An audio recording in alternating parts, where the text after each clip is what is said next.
జై శ్రీమన్నారాయణ. అందరికీ నమస్కారం. మనం ప్రతిరోజు విష్ణు సహస్రనామంలోని ఒక శ్లోకానికి అర్థం తెలుసుకుంటున్నాం కదండి. ఈరోజు వీడియోలో 22వ శ్లోకానికి అందులో ఉన్న నామాల యొక్క పూర్తి వివరణ తెలుసుకుందాము.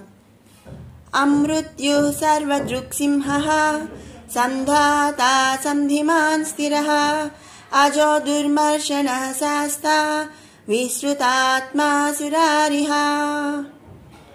అమృత్యు, మృత్యు అంటే మరి మరణం. అమృత్యు అంటే మరి జనన మరణాదుల మాయా జగత్తుకు అతీతుడనమాట. ఇతనికి మరి మృత్యువు గాని జననము గాని ఎలాంటివి కూడా లేవు. మరి అలా జనన మరణాదుల మాయా జగత్తుకే అతీతుడు కనుక స్వామివారికి మృత్యు అనేది దరి చేరనటువంటి వాడు. మృత్యు అంటే చనిపోవటం, మరణం. అమృత్యు అంటే మరి మరణం లేనటువంటి వాడనమాట. తనను ఆశ్రయించిన వారికి మృత్యువు లేనటువంటి మోక్షమును ప్రసాదించేవాడు శ్రీమన్నారాయణుడు. మరి మృత్యువు లేకుండా మరి చిరంజీవిగా ఉండొచ్చు కదా అననే అనుకోకూడదండి. మృత్యువు లేనటువంటి మోక్షం. మరి ఇక మోక్షం వచ్చింది అంటే మరి అతనికి జననం అనేది ఉండదు. జననం లేకపోతే మరణం ఉండదు. కాబట్టి మరి మృత్యువు లేనటువంటి మోక్షాన్ని ప్రసాదించేవాడు శ్రీమన్నారాయణుడు కనుక ఇక్కడ మనం స్వామివారిని అమృత్యు అనే నామముతో స్తుతించుకుంటున్నాము. తర్వాత నామం సర్వదృక్. సర్వదృక్, పరమేశ్వరుడు సర్వజ్ఞుడు, సృష్టి యందు వ్యాపించి ఉన్నాడు. మరి సర్వ విషయములు కూడా అతనికి విదితమే.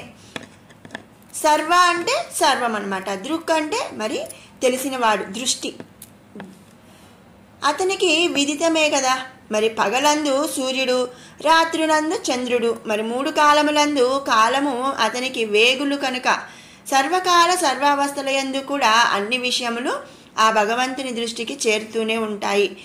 మరి మనం ఇంతకు ముందు నామాల్లో కూడా మనం చాలాసార్లు చెప్పుకున్నాము.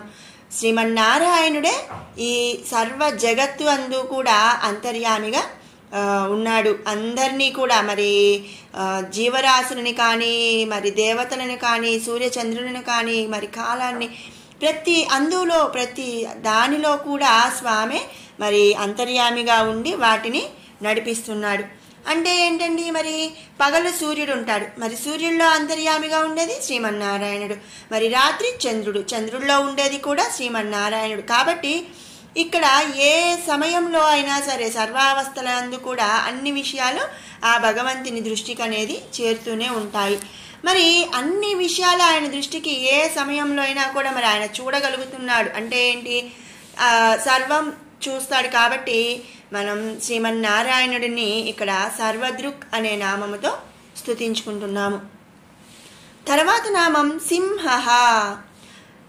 సింహం అంటే మనందరికీ తెలిసిందే, లయన్.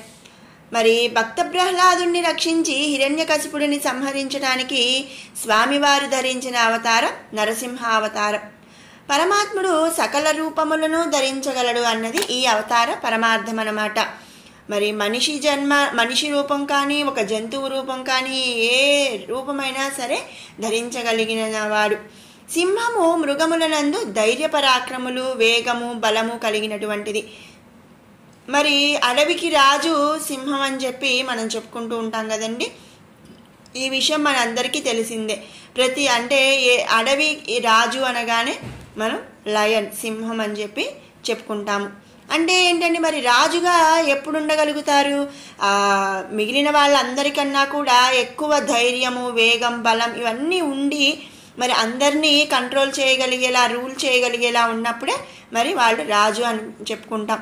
మరి అడవులకి సింహము రాజు అంటే మరి అన్ని మృగాల కంటే కూడా ఆ సింహం అనేది ధైర్య పరాక్రములు, వేగము, బలము కలిగి ఉంటుంది అని చెప్పి అర్థం. శ్రీమన్నారాయణుడు కూడా మరి లోక కంటకుల నుండి సాధు సజ్జనులను సింహము వలె రక్షిస్తాడు. అంటే మరి ఏంటంటే అందరికంటే కూడా ఆయనే మరి బలం కలిగిన వాడు, ధైర్య పరాక్రమములు కలిగిన వాడు. కాబట్టి లోక కంటకులు అంటే మరి చెడ్డవారు, రాక్షసులని చెప్పచ్చు, చెడ్డవారని చెప్పచ్చు. మరి అప్పట్లో ఏంటంటే రాక్షసులు వేరుగా దేవతలు వేరుగా ఉండేవాళ్ళు. ఆ తర్వాత మరి ద్వాపర యుగం వచ్చేసరికి పక్క పక్కనే ఉన్నారు. ఒకే ఇంట్లో రాక్షసులు అలాగే దేవతలు కలిసి ఉన్నారట. ఇక ఇప్పుడు మన ఈ కలికాలంలో ఏంటి అంటే ఒకే మనిషిలో రాక్షసుడు దేవుడు ఉంటున్నారు అని చెప్పి మనకు చాలాసార్లు మనం వినే ఉంటాము. అంటే ఏంటి అంటే మరి త్రేతాయుగంలో రావణాసుడు ఎక్కడో ఉండేవాడు, రాముడు అయోధ్యలో ఉండేవాడు. అంటే చాలా దూరంగా రాక్షసులు దేవతలు అనేవాళ్ళు ఎవరికి వాళ్ళు ఉండేవాళ్ళు అనమాట. ఇక ద్వాపర యుగంలో మరి ఒకే ఇంట్లో, అంటే ఇప్పుడు మరి ఒక పాండవులు కానీ మరి కౌరవులు కానీ మరి దాయాదులు అంటే అన్నదమ్ముల పిల్లలు ఇద్దరు ఒక ఇంటికి సంబంధించిన వాళ్ళే. మరి యుద్ధం వరకు కూడా దగ్గరగా మరి ఒకే ఇంట్లో ఉన్న వాళ్లే కదా. కాబట్టి ఒకే ఇంట్లో ద్వాపర యుగంలో వచ్చేసరికి దేవతల ఇంట్లోనే రాక్షసులు కూడా ఉండేలాగా ఉన్నారు. ఇక కలికాలం మరి మన మనుషులను చూస్తే ఎప్పుడు మంచిగా ఉంటారు, ఎప్పుడు చెడ్డగా ఉంటారు, అసలు మరి లోపల అంటే మనిషి మనస్తత్వం ఏంటి, మరి వాడు మంచివాడా చెడ్డవాడా, మరి ఇవన్నీ కూడా మనం నిర్ణయించడం అనేది చాలా కష్టం. ఒక మనిషి మరి తనకు నచ్చిన వాళ్ళ దగ్గర మంచిగా ఉంటాడు, అదే మరి కావాలి అన్నప్పుడు వేరే వాళ్ళ దగ్గర ఎలా ఉంటాడండి, ఇంకొకళ్ళ దగ్గర కొంచెం కఠినంగా మరి క్రూరత్వంగా ఉంటారు. మరి ఇప్పుడు ఆ మనిషి మంచివాడా చెడ్డవాడా, దైవగుణం కలిగిన వాడా రాక్షస గుణం కలిగిన వాడా అంటే మనం నిర్ణయించడం అనేది చాలా కష్టం. కాబట్టి మరి ఇక్కడ మనం ఈ నామంలోకి వస్తే శ్రీమన్నారాయణుడు కూడా లోకకంటకుల నుండి సాధు సజ్జనులు అంటే మంచి వాళ్ళని రక్షించే సింహము వలె రక్షిస్తూ ఉంటాడంట. కాబట్టి ఆ స్వామిని మనం ఇక్కడ సింహ అనే నామంతో స్తుతించుకుంటున్నాము. తర్వాత నామం సంధాత. లోకకంటకులు ధర్మం తప్పి ప్రవర్తించు వారిని శ్రీ మహావిష్ణువు సంహరించి తన ఆశ్రితులను సాధు సజ్జనులను రక్షిస్తాడు. తను రక్షించిన భక్తుల యొక్క యోగక్షేమాలను విచారించును. అనుక్షణం వారి కర్మఫలములను గమనిస్తూ ఉంటాడు. భక్తులను అనుక్షణం రక్షించి కరుణతో కాపాడువాడు కనుక సంధాత అని చెప్పి ఇక్కడ మనం స్తుతించుకుంటున్నాము. తర్వాత నామం సంధిమాన్. పరమాత్ముడు నిత్యము సజ్జనుల యందు చేరి ఉండునటువంటి వాడనమాట. పరమాత్మ ఎక్కడ కలవాడు అన్న సంశయము కలిగినప్పుడు పరమాత్మ మరి ఎక్కడో లేడండి, పరిశుద్ధమైనటువంటి ఆత్మనందు సజ్జనుల యందు సత్కర్మల చేయు వారి అందు అలాగే వేద ధర్మములను పాటించుచు శిష్యులకు ఆ ధర్మములను బోధించు వారి అందు శ్రీమన్నారాయణుడు చేరి ఉన్నాడు అని చెప్పి మనం తెలుసుకోవాలి. మరి మనం ఈ భక్త ప్రహ్లాదుడు హిరణ్యకశిపుడి విషయంలో చూస్తే మరి హిరణ్యకశిపుడు భక్త ప్రహ్లాదుడిని శ్రీమన్నారాయణ నారాయణ అంటున్నావు, ఈ శ్రీమన్నారాయణుడు ఎక్కడ ఉన్నాడు, మరి నాకు కనిపించట్లేదు, మరి నాకు భయపడి ఎక్కడో దాక్కున్నాడు అని చెప్పి చెప్తాడు. అయితే అప్పుడు ప్రహ్లాదుడు ఏమంటాడండి, ఇందు కలడు అందు లేడని సందేహం వలదు, ఎందెందు వెతికినా అందందే కలడు అని చెప్పి చెప్తాడు. మరి అప్పుడు హిరణ్యకశిపుడు ఇందులో ఉన్నాడా ఈ స్తంభంలో ఉన్నాడా అంటూ స్తంభాన్ని కొట్టినప్పుడు ఆ స్తంభంలో నుంచి శ్రీమన్నారాయణుడు నరసింహ అవతారంలో మరి వచ్చాడట.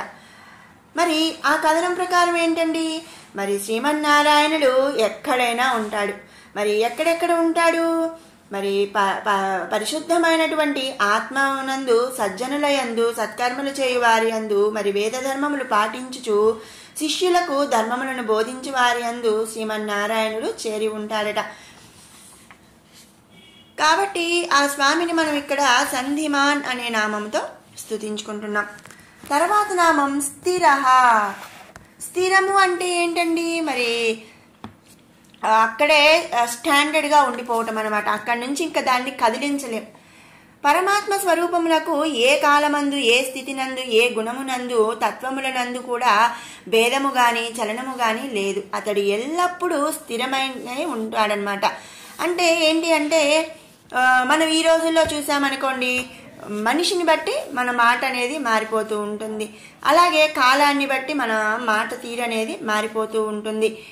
అలాగే మరి గుణములందు కూడా మరి తత్వములందు కూడా మరి డిఫరెన్సెస్ అనేవి ఉంటూ ఉంటాయి. మనం ఈ రోజుల్లో చూస్తే ఏంటి అంటే ఒకళ్ళని కాదు వేరే వాళ్ళు అని కాదండి, మనం ఒక్కొక్క టైంలో ఒక్కొక్క రకంగా ఉంటూ ఉంటాము.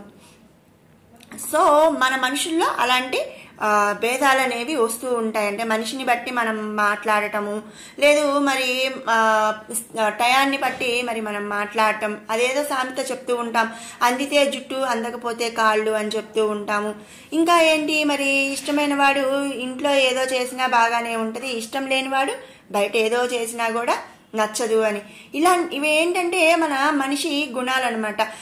కాలానికి ఆ స్థితికి మరి గుణానికి రిలేటెడ్గా మన తత్వం అనేది మారిపోతూ ఉంటుంది, మన మాట తీరు అనేది మారిపోతూ ఉంటుంది, మనం కూడా మారుతూ ఉంటాం. కానీ ఇక్కడ శ్రీమన్నారాయణుడు మాత్రం ఇలాంటి ఏ భేదాలు కానీ చలనము కానీ ఉండవట. అతను ఎల్లప్పుడూ కూడా ఒకే రకంగా ఉంటాడు. అది తన వాళ్ళైనా మరి పరాయి వాళ్ళైనా. మరి మనం ద్వాపర యుగంలో మనం విన్నాము ఏంటి అంటే తప్పు ధర్మరాజు ఎలా అండి, తప్పు తనవాడు చేసినా మరి బయటవాడు చేసినా కూడా ధర్మం ఒకే రకమైన మరి ధర్మం అనేది పాటించేవాడు ధర్మరాజు. కాబట్టి ఆయన ఎలాంటి మార్పు లేకుండా ఉండేవాడు. ఆ విధంగా ఏంటి అంటే శ్రీమన్నారాయణుడు మరి ఏ స్థితిలో అయినా, ఏ కాలంలో అయినా, ఏ గుణములందైనా సరే, తత్వములైనా సరే మరి ఎలాంటి భేదం లేకుండా స్థిరంగా ఉంటాడట. కాబట్టి ఆ స్వామిని మనం ఇక్కడ స్థిరహ అనే నామంతో స్తుతించుకుంటున్నాము. తర్వాత నామం అజహ. పరమాత్ముడు స్థిరమైనటువంటి వాడు. మనం పై నామంలో చెప్పుకున్నాం స్థిరహ అని చెప్పి. తన సంకల్ప బలము చేత లోక కళ్యాణం కోసం జన్మలు ఎత్తినప్పటికీ వాటికి కర్మఫలములు అంటవు కనుక అవి జన్మలే కావు. పరమాత్మునికి జన్మలు లేవు. ఎందుచేత అంటే అతడు సర్వశక్తివంతుడు, సాధ్యాసాధ్యములకు కూడా అతీతుడు. తన మాత్రం పరమపదమునందు ఉండి దుష్ట శిక్షణ కోసం, ధర్మ సంస్థాపన కోసం తన అంశ చేత మాత్రమే అవతారాలను ధరిస్తాడు శ్రీమన్నారాయణుడు. మరి మనం చెప్పుకుంటాం రామావతారమైన, కృష్ణావతారమైన, మరి ఇంకా ముందు నరసింహావతారమైన, కూర్మావతారమైన, ఇవన్నీ కూడా శ్రీమన్నారాయణుడి యొక్క అంశ చేత మాత్రమే అవతారం అనేది ధరించాడు. ఒక లక్ష్యం కోసం ధరించిన ఆ అవతారం లక్ష్య సాధన కాగానే మరి పరిసమాప్తి అవుతుంది. మనం ఇప్పుడు ఏంటంటే మనం ప్రతి యుగం కూడా చూసుకుంటే ఒక్కొక్క యుగంలో ఒక్కొక్క రాక్షసుడని వస్తాడు. ఆ రాక్షసుడు మరి ఆయన పాపాలన్నీ పండే వరకు కూడా, కంప్లీట్ అయ్యే వరకు కూడా స్వామి ఎదురు చూస్తూ ఉంటాడు. ఇక ఆ రాక్షసుని హతమార్చాలి అనుకున్నప్పుడు ఆయనను మరి హతమార్చడానికి, ఆ రాక్షసుని హతమార్చడానికి స్వామి మరి ఒక అవతారం అనేది ధరిస్తూ ఉంటాడు. కానీ ఆ కర్మఫలములు నిండుకున్నక కాదు. అందుచేత పరమాత్ముడు జన్మరహితుడనమాట. జనన మరణములకు అతీతుడు. తన సంకల్పము చేతనే జనన మరణాలను కలవాడు అయినటువంటి ఆ శ్రీమన్నారాయణుడే జన్మలు లేనటువంటి వాడనమాట. మరి మనం చూస్తే అసలు ఈ దశావతారాలు ఎందుకు వచ్చినాయండి, ప్రతి యుగంలో కూడా రాక్షసులు ఎందుకు వస్తున్నారండి అని మనం చూస్తే, మనం క్లుప్తంగా ఒక విషయం అనేది తెలుసుకుంటే, ఈ రాక్షసులు శ్రీమన్నారాయణుడి యొక్క మరి ఈ ఒక ఇల్లులాగా అనుకున్నాం అనుకోండి, ఆయన ద్వారపాలకులు అనమాట. ఒకసారి తెలియక వాళ్ళు ఏదో తప్పు చేసినప్పుడు స్వామి మరి వాళ్ళకి దండన వేశాడు. ఏ విధంగా మన ప్రతిదానికి ఆప్షన్స్ ఉన్నట్టు మరి స్వామి వాళ్ళకు కూడా ఆప్షన్స్ ఇచ్చారంట. ఎట్లా అంటే మరి మిత్రులుగా అయితే మరి 15-20 సంవత్సరాలు నాతోనే కలిసి ఉంటారు, లేదు మరి శత్రువులుగా అయితే 10 సంవత్సరాల్లో మరి మీ జన్మలనేవి పోయి మళ్ళీ మీ పాపం అనేది పోయి మళ్ళీ నా ద్వారపాలకులుగా నా ముందు ఉంటారు అని చెప్పాడట. అప్పుడు వాళ్ళు ఏం చేశారంటే, అమ్మో మిమ్మల్ని వదిలేసి మేము 15-20 ఏళ్ళు మేము ఉండలేము, మాకు మిమ్మల్ని మీకు ఆపోజిషన్గా అయినా సరే ఒక 10 ఏళ్ళు మాకు చాలు, మాకు ఆ శిక్ష అని చెప్పి వాళ్ళు ఇక యుగ యుగానికి కూడా రాక్షసులుగా వస్తున్నారట. వాళ్ళని మరి స్వామి సంహరిస్తూ వాళ్ళ పాపాలనేవి అంటే వాళ్ళ శిక్ష అనేది మరి కంప్లీట్ చేసి మళ్ళీ వాళ్ళకి ఆయన ద్వారపాలకులకి మరి రాణించడానికి ఆయన వాళ్ళని చంపేస్తున్నాడు. మరి ప్రతి యుగంలో కూడా చూస్తే మనం నరసింహావతారంలో హిరణ్యాక్షుడు, హిరణ్యకశిపుడు, మరి రామావతారంలో రావణాసురుడు, మరి రావణాసుడితో పాటు కుంభకర్ణుడు, ఇలా మరి ప్రతి యుగంలో కూడా వాళ్ళని చంపుతూ ఉన్నాడు. ఇక వాళ్ళు చేసే మరి వాళ్ళని సంహరించి లోకాన్ని సంరక్షించడం కోసమే ఆయన అవతారం అనేది ఎత్తుతున్నాడు. కానీ ఆయనకు జననం అనేది లేదు. కాబట్టి జనన మరణాలకు అతీతుడు అయినటువంటి వాడు కాబట్టి ఆ స్వామిని మనం ఇక్కడ అజహ అనే నామతో మనం స్తుతించుకుంటున్నాము. జహ అంటే ఏంటి అంటే జననం, అజహ అంటే జననం లేనటువంటి వాడనమాట. తర్వాత నామం దుర్మర్షణ. సర్వశక్తివంతుడైన ఆ పరమేశ్వరుడి తేజస్సును, పరాక్రమములను దుష్టులు భరింపలేరు. పరమాత్ముడు కూడా దుష్కర్మలు చేయు వారిని భరింపడు, సహించడనమాట. దుర్మర్షణ. కాబట్టి మరి స్వామి ఏం చేస్తాడండి? దుష్కర్మలు చేసే వాళ్ళందరినీ అంతం చేస్తూ ఉంటాడు. కాబట్టి ఆ స్వామిని మనం ఇక్కడ దుర్మర్షణ అనే నామంతో స్తుతించుకుంటున్నాం. తర్వాత నామం శాస్త. సకల జగత్తును శాసించినటువంటి వాడు. ఈ జగత్తుకు అతడే రారాజు. అందుచేత ఆ స్వామిని మనం ఇక్కడ శాస్త అనే నామముతో స్తుతించుకుంటున్నాం. తర్వాత నామం విశ్రుతాత్మ. పరమాత్మని యొక్క లీలా వినోదములు పరమాద్భుతమైనవి. శ్రీ మహావిష్ణువు దశావతారముల యొక్క కథలన్నీ ఆశ్చర్య ఆనంద చకితులని చేయునటువంటివి. అటువంటి అద్భుతమైన వృత్తాంతములు కలిగి ఉన్నాడు కాబట్టి విశ్రుతాత్మ అనే నామంతో మనం ఇక్కడ స్తుతించుకుంటున్నాం. మరి మనందరికీ తెలిసినదే, రామావతారంలో ఎన్నో లీలలు చేశాడు. అలాగే మరి ఇక కృష్ణావతారంలో అయితే చెప్పనలివి కానన్ని లీలలు ఆ స్వామివారు చేశారనమాట. ఇలా ప్రతి ఒక్క అవతారంలో కూడా మరి దశావతారాల్లో కూడా స్వామి కథలు ఎంతో ఆశ్చర్యాన్ని కలిగిస్తూ ఉంటాయి. కాబట్టి ఆ స్వామిని మనం విశ్రుతాత్మ అనే నామముతో స్తుతించుకుంటున్నాం. తర్వాత నామం సురారిహ. సుర అరిహ. దశావతారములందు నృసింహ అవతారమును ధరించి శ్రీ మహావిష్ణువు ఎడల భావము పెంపొందించుకున్న హిరణ్యకశిపుడిని సంహరించినవాడు. ఇలా దేవతలను రక్షించడం కోసం, లోకాన్ని రక్షించడం కోసం హిరణ్యకశిపుడిని నృసింహ అవతారమును ధరించి శ్రీ మహావిష్ణువు సంహరించాడు. కాబట్టి ఆ స్వామిని మనం ఇక్కడ సురారిహ అనే నామముతో స్తుతించుకుంటున్నాము. ఇది 22వ శ్లోకం. అందులోని నామాల యొక్క పూర్తి వివరణ.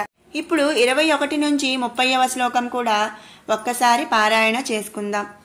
మరీచిర్ధమనోహంసః సువర్ణో భుజగోత్తమః హిరణ్యనాభః సుతపాః పద్మనాభ ప్రజాపతిః అమృత్యు సర్వదృక్సింహః సంధాతా సంధిమాన్ స్థిరః అజో దుర్మర్షణ శాస్తా విశ్రుతాత్మా సురారిహ గురుర్గురుతమో ధామ సత్యః సత్యపరాక్రమః నిమిషో నిమిషస్రగ్వి వాచస్పతిరుదారదీః అగ్రనీర్గ్రామణీర్ శ్రీమాన్ న్యాయో నేతా సమీరణః సహస్రమూర్ధా విశ్వాత్మా సహస్రాక్ష సహస్రపాత్ ఆవర్తనో నివృత్తాత్మా సంవృత సంప్రమర్దనః అహ సంవర్తకో వహ్నిః రనిలో ధరణీధరః సుప్రసాదః ప్రసన్నాత్మా